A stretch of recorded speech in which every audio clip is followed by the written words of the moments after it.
Hi there. Today I'm going to show you some tips and tricks that I use when I'm solving jigsaw puzzles. And the first thing is that I've got this card table here in front of me, which is, I think it's about 70 centimetres by 70 centimetres, and I just make sure obviously that the jigsaw isn't going to be more than the size of the table. So that's the first step. So there we go. I've got, you can read that, but that says 46 by 28 centimetres, so it's well within the 70 by 70 range. And the next step is open it up and dump all the pieces on the table, and then start sorting through all those pieces. And first of all, I'll put all the edge pieces over into one section, and then that's another edge piece, and then I'll just sort of keep turning over the pieces to make sure that all the pieces are visible and the right way up. And then I might start putting them into different colours. Say for instance, then I've got, I might start putting all these sort of reddy orange pieces together. And so that's my first couple of steps when I'm starting the jigsaw puzzle. Okay, so I've got all the pieces sorted out now from the puzzle, all 500 pieces, and they're all on this table, and they're all facing upwards so I can see the colours. And I've sorted them into some basic sort of colour areas. I've got some sky there, some green trees, and I've got some bright green and yellow there. And it's mainly, I think, it's sort of reflection through the water there, up that top corner, and then I've got some orange and red and purple, all that in one section there. And most importantly is I've put all the edge pieces all together down in this bottom section. So my next step is to put all those edge pieces together and then create a border for the jigsaw puzzle. Okay, so I've put all the border now together. I'm missing a piece from down here in the bottom right hand corner, and that piece is going to be somewhere in amongst all those other pieces on the board, but I won't go looking for it now. It'll turn up eventually. And so when I was putting the border together, then obviously I kept looking at the picture to see where, you know, parts of those border go. Obviously I've got a yellow and green balloon up in the top right hand corner of the picture, so I was putting the yellow and green bits over here in the right hand side, and the yellow and green reflection went underneath it, and the same for other bits.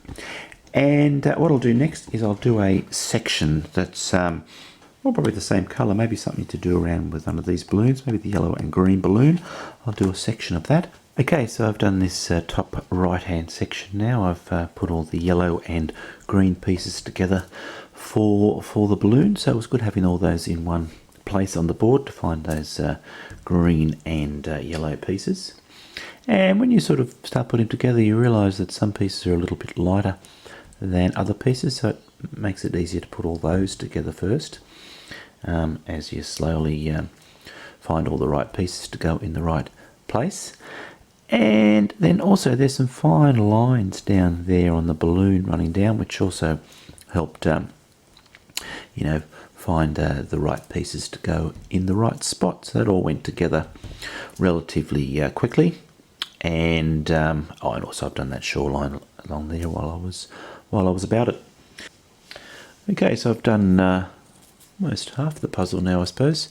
And when you're doing these all this middle bit of the puzzle, it's just a matter of really studying the photo that you're aiming towards, and, you know, looking for the pieces in your spare pieces, and working out what piece, you know, different sort of patterns and colours, looking for those pieces and filling in the section. Okay, so the puzzle's almost complete, and I'll just give you my last few tips. And remember that little piece there was edge piece was missing in the beginning of the puzzle, and actually found that down here on this rug underneath the card table. So yeah, that's a good tip. Always check under the table in case any pieces have fallen off. And another tip is sometimes with these sky pieces, you know, they look like they might fit, but So not always easy to tell because there's no sort of matching colours to help you. But often just sort of check to see that those two sides there are lining up, and then the same on the other side. Well, that doesn't line up, so that's not going to be a match. And also, it's always good to hold up that join to the light and see if the join is even, or there's small and big sort of gaps in between there. And if the joint's not even, then it's probably not going to be a match. Now, another useful thing to do is to build sort of pieces that match together, even if they don't fit on the main puzzle yet. And we know that balloon there is a reflection of the balloon there, and it's going to go in that area somewhere.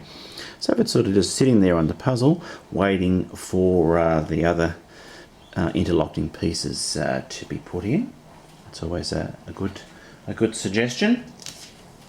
And another one is that's just looks like a plain sky piece. But if you look carefully, I'm not sure if you can see that, there's a little bit of yellow just on that blue sky piece. And then when you think that, there you can look and see that that piece there is a yellow piece, and it's just that little bit of yellow matches in there. So obviously there, if you've got some plain colours, look and see if there's just any other little bit of a skerrick of colour on there, and that might help you to place that piece.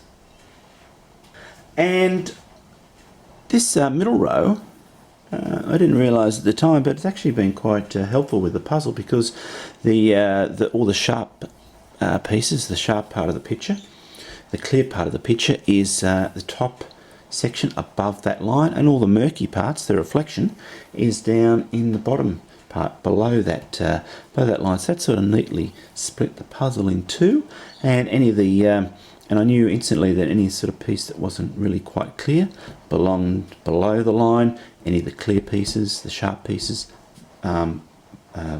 belonged above the line. So it was an easy way of sort of sorting through the pieces and knowing roughly on the board where they were going to fit. Okay, so my last tip is to do all the sort of the plain colours, whether it be the blue sky or the blue from the water or the green trees, or any pieces that, there's not really a lot of clues in the colour where they're going to go. Do that towards the end, and leave all the sort of the patterns and different colours, and do that at the beginning, because often they're the easiest part to do.